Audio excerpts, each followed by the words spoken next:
선줄로 생각하다 넘어진 히스기야 이런 제목으로 우리 오늘 열왕기하 20장 12절에서 21절 말씀 함께 나누도록 하겠습니다. 운전을 배울 때 여러분 언제가 제일 위험한 줄 아십니까? 핸들을 처음 잡았을 때일까요? 아니면 처음 운전을 하면서 주차를 배울 때일까요? 아니면 그 차를 몰고 시내에 시내로 들어가거나 아니면 고속도로에 올렸을 때일까요? 제 생각에는 모두 아닌 것 같습니다. 운전을 배울 때 제일 위험한 순간은 운전면허증을 따고 이제 운전할 수 있다고 자신감이 막 붙기 시작했을 때 그때가 제일 위험한 것 같습니다. 그래서 운전하고 한 3, 4개월쯤 지나면 아주 이렇게 자신감 있게 운전을 하다가 보통은 이렇게 그 무렵에 사고를 내기도 하고 어려움을 당하기도 하고 하는 것 같습니다. 어쨌든 이런 것은 비단 운전에서뿐만 그런 것은 아닌 것 같습니다. 일반적인 일들도, 다른 일들도 내가 좀 이제 잘할 수 있겠다 하는 자신감이 생길 때, 좀 자신만만해질 때, 위험한 순간이 찾아오지요. 그래서 성경 고린도전서 10장 12절에도 이런 말씀이 있습니다. 그런즉 선줄로 생각하는 자는 넘어질까 조심하라. 이렇게, 말씀합니다. 선줄로 생각하는 자는 넘어질까 조심하라. 그러니까, 선줄로 섰다고 이제 자기가 이제, 잘 섰다고 생각하는 순간, 오히려 그 순간이 넘어질까 조심해야 되는 순간이다. 이런 뜻이죠. 그렇습니다. 이제 좀 할 수 있겠다. 좀 되겠다. 이제 좀, 한번 해보자. 이런 상황, 이런 때가, 정말 위험한 때고, 넘어질 수 있는 때고, 그렇기 때문에 우리가 그런 순간에 더 조심해야 된다. 그런 뜻입니다. 오늘 본문을 보면, 히스기야 왕도 이렇게 선줄로, 생각했다가 넘어지는 모습이 나옵니다. 그는 이 하나님의 놀라운 은혜와 도우심으로 아수르에게 큰 승리를 거두었습니다. 그리고 그 다음에 그 승리 다음에 그는 해서는 안 될 큰 잘못을 범하게 되죠. 무슨 잘못인가 하면 자신의 병문안, 자신이 아팠던 것 같은데 그 아픈 자신을 위해서 병문안을 온 바벨론 사절단에게 마치 아수르와의 전쟁 승리가 자신이 잘 싸워서 이긴 것처럼 행세합니다. 그러면서 아주 그 바벨론 사절단 앞에서 으스대면서 안 보여주어도 될 그 보물, 이스라엘의 그 보물 창고와 군기고, 무기가 들어있는 군기고, 또 온갖 양식이 들어있는 창고를 다 열어서 보여주고, 그냥, 허세를, 부리면서 자랑을 한 것이죠. 이 자랑의 결과가 훗날 바벨론이 3번에 걸쳐서 남유다를 침공하는 그런 하나의 계기가 됩니다. 그리고 히스기야가 그렇게 또 자랑했던 보물창고의 보물들과 또 무기고의 무기들과 또 유다 백성들의 그 양식들이 다 빼앗기게 되고 유다 백성들은 이 바벨론에 종이 되어서 끌려가게 되죠. 만약 이때 히스기야 왕이 아주 병문안을 빙자해서 이때 바벨론은 신흥 국가였기 때문에 이제 주변 나라들을 정탐하고 있었는데 이때 히스기야가 병들었다는 얘기를 듣고 그것을 병문안을 빙자해서 이제 유다를 정탐하기 위해서 사신들을 보낸 것이었는데 그때 유다를 정탐하기 위해서 왔던 바벨론 사신들에게 히스기야가 모든 것을 다 열어 보이지 않고 적당히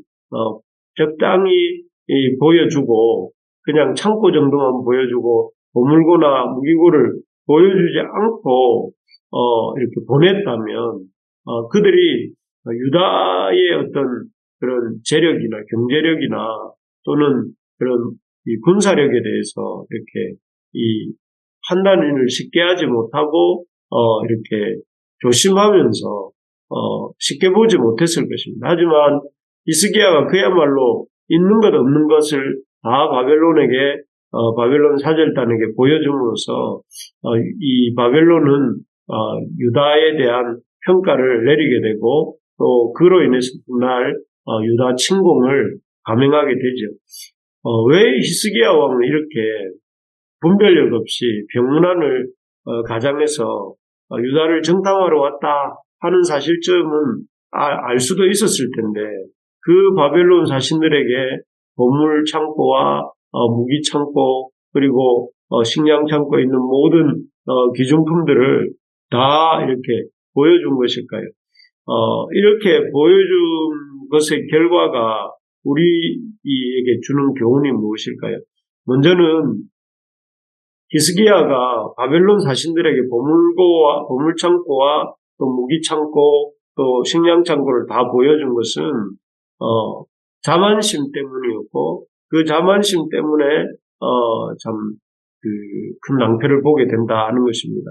사실 아수르와의 전쟁에서 이 유다가 또 히스기야가 승리할 수 있던 것은 히스기야 왕이 잘해서였거나 또 그 유다 백성들이 아주 무언가를 해서 승리한 것이 아니었습니다.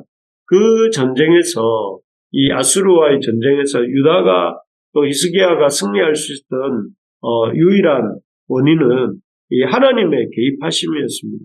우리가 어제도 이렇게 보았지만 하나님이 아수르의 군사 18만 5천을 심판하시겠다 하셨고 또 하셨기 때문이었습니다. 그 사실을 누구보다 잘 알고 있는 사람이 히스기야입니다. 그런데 이렇게 자신을 승리케 해주신 하나님은 잊어버리고 마치 자신과 유다 백성이 아주 잘 싸워서 또 전략을 잘 짜서 또 힘이 좋아서 승리한 것처럼 자신들의 그 승리의 영광을 그 승리의 영광을 자신들이 또 취하고 싶었던 것이죠. 그래서 그는 아주 그런 자기 만족감 또 자만심으로 바벨론 자신들에게 무기고와 창고와 이러한 보물 창고를 보여주면서 마치 우리에게 이렇게 힘이 있다 하는 것처럼 자랑했던 것이죠.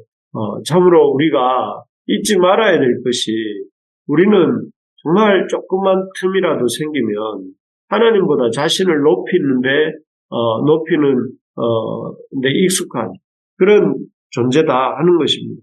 틈만 나면 우리는 우리 자신을 높여서 자랑하려고 하고 심지어 하나님보다 자신을 더 높이려고 하는 그런 어리석음과 교만함을 갖고 있는 존재입니다.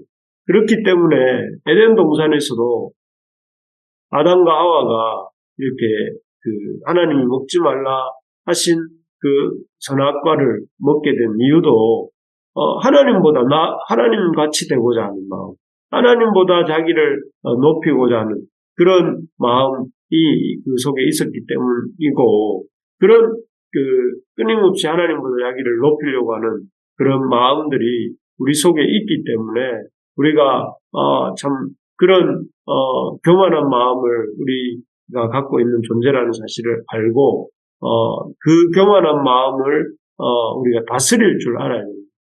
우리는 결코 우리의 힘으로 우리 자신을 만들지도 못했고 만들지도 않았고 우리가 우리의 힘으로 이 바벨론과의 아수르와의 전쟁에서 이스라엘 유다가 승리하지 못한 것처럼 우리의 힘으로 인생의 문제들을 승리할 수도 없는 그런 존재라는 것을 알고 늘 겸손하게 또 하나님의 은혜를 참 고백하면서 살아가는 우리가 되어야 되겠습니다. 결국 이 자만심, 우리가 했다 이런 생각들이 결국 유다와 히스기야가 온갖 참 비밀 창고를 다 열어 보이는 결과가 왔던 것인데 우리가 그렇게 되지 않도록 겸손할 수 있어야 되겠습니다. 두 번째로, 첫째는 자만심 때문에 히스기야가 이런 보물창고와 그것을 열어보이고 낭패를 당했다면, 두 번째로는 이 아수르와의 전쟁에 승리한 승리감에 도취해서 그 분별력을 잃었기 때문입니다. 어떤 분별력이냐 하면 자신의 병문안을 빙자해서 찾아온 이 바벨론 사신들이 얼마나 자신과 자신의 나라의 위협적인 존재가 될 것인지를 알아보지 못했기 때문입니다. 그래서 분별력이 없었죠. 나중에 이사야 선지자를 통해 하나님께서 또 이렇게 경고하시죠. 17절부터 19절에 18절까지 보시면 이렇게 되어 있습니다. 여호와의 말씀이 날이 이르니 왕궁의 모든 것과 왕의 조상들이 오늘까지 쌓아두었던 것이 바벨론으로 옮긴 바 되고 하나도 남지 아니할 것이요, 또 왕의 몸에서 날 아들 중에서 사로잡혀 바벨론 왕궁의 환관이 되리라 하셨나이다 하니, 참 이 말씀은 참 두렵고 또 두려운 말씀입니다. 참 이 쌓아두었던 것들을 다 바벨론이 약탈하고 또 그 히스기야의 후손들을 왕족이죠. 왕족 중에 왕족들을 붙들어가서 바벨론 왕궁의 환관이 되게 하겠다. 이러면 당연히 나와야 될 반응이 내가 너무 심각하고 또 문제가 있는 행동을 했구나 하고 하나님 회개합니다 하고 나와야 되는데, 19절에 보면 그렇게 나오죠. 당신의 전한 바 여호와의 말씀이 선하니이다 하고 또 이르되 만일 내가 사는 날에 회평과 진실이 있을진데 어찌 선하지 아니하리요. 아이고 하나님이 그 말씀을 물려주십시오. 그 말씀대로 되지 않게 해주십시오. 이게 정상적인 반응인데, 하나님 말씀이 선합니다. 내가 어떻게 내가 사는 날에 태평과 진실이 있다면 이 일이 어찌 선하지 않겠습니까? 하고 이렇게 이사야 선지자에게 이렇게 응답을 하는데, 참 이것은 정말 단견적인 자기 앞만 생각하는, 그리고 앞날은 길게 보지 못하는, 그리고 참 이 바벨론의 세력을 가볍게 생각하는, 그래서 이 이사야를 통해 전해주신 이 하나님의 말씀이 그대로 이루어지지 않을 것이라고 생각하는 것 같은 그런 전제를 깔고 있는 말이라고 할 수 있습니다. 그래서 참 이것은 참 이 히스기야가 왜인지 모르지만 이 자만심에 빠져서 또 분별력도 상실하고 있는 이런 모습입니다. 그래서 조금이라도 깊이 있는 참 생각을 했다면 참 이 모든 것이 하나님의 은혜요, 아수르와의 전쟁에서 승리한 것이 하나님의 은혜라고 고백해야 마땅하고, 또 지금 자신이 하고 있는 이 행동으로 인해서 자손대에 또 이렇게 주변 나라들의 이 이스라엘이 괴롭힘을 당할 수도 있다는 생각을 하면서 이렇게 판단을 해야 되는데, 그렇게 하지 못하고 있는 것이죠. 그렇습니다. 사람이 교만해지면 분별력도 없어지게 됩니다.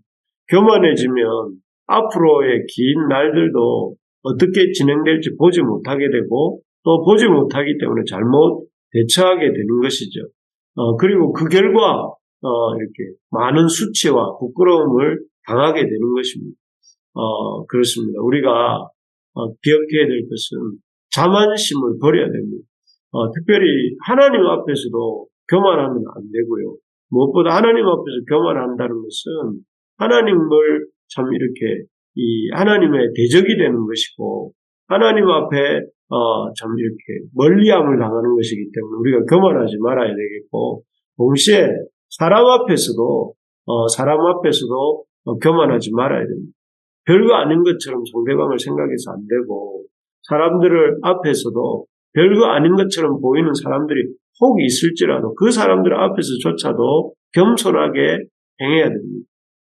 우리가 왜냐하면 그 우습게 생각하고 또 가볍게 생각하는 그 사람이 우리에게 엄청난 고난과 어려움을 줄 수도 있다는 사실을 기억하고, 우리가 무엇보다 하나님 앞에서도 겸손해야 되겠고, 하나님의 은혜에 감사할 줄 알고 하나님을 참 높일 줄 알아야 되겠고, 동시에 사람 사람의 앞에서도 내 눈에 보기에, 당장에 내 눈으로 보기에 별거 아닌 것처럼 보이는 사람이라 할지라도 겸손하게 또 아주 이렇게 그 사람을 이렇게 함부로 평가하지 않으면서 대할 수 있도록 힘써야 되겠습니다.